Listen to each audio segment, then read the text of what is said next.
ایک ہرے بھرے جنگل میں بہت سارے پرندے چہچہاتے اور اڑتے پھرتے تھے۔ اسی جنگل میں ایک پیارا مگر چھوٹا سا پرندہ رہتا تھا۔ وہ بہت زیادہ اداس تھا۔ وہ اس لیے اداس تھا کیونکہ وہ بہت کمزور تھا اور وہ اڑ نہیں سکتا تھا۔ ایک شام وہ اداس بیٹھا تھا اور سوچنے لگا، کاش میں بھی ان سارے پرندوں کی طرح اڑ سکوں اور آسمان کو دیکھ سکوں۔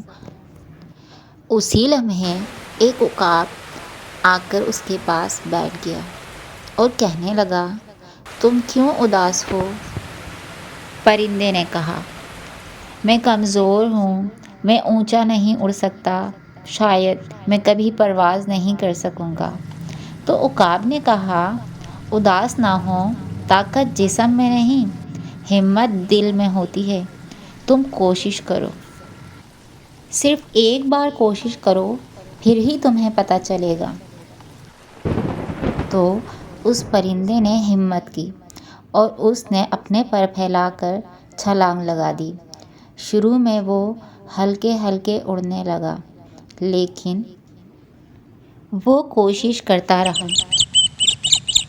ہلکے ہلکے اڑتے اڑتے تھوڑی ہی دیر میں وہ درختوں اور پہاڑوں کے اوپر اڑنے لگا اور وہ خوشی سے کہنے لگا، واہ، میں تو اڑ سکتا ہوں۔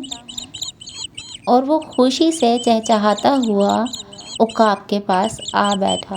عقاب نے کہا، دیکھا، تم ہمیشہ مضبوط تھے، لیکن یہ تم اپنے دل سے نہیں مان رہے تھے۔ جب تم ہمت کرو گے تو تم ہر کام کر سکو گے، لہٰذا اپنی طاقت کو نہ سوچو مگر اپنی ہمت اور حوصلے کو بلند رکھو، تب ہی تم ہر کام کر سکو گے۔ آپ کو یہ کہانی کیسی لگی؟ اپنی رائے کا اظہار ضرور کیجیے گا۔ تب تک کے لیے اللہ حافظ۔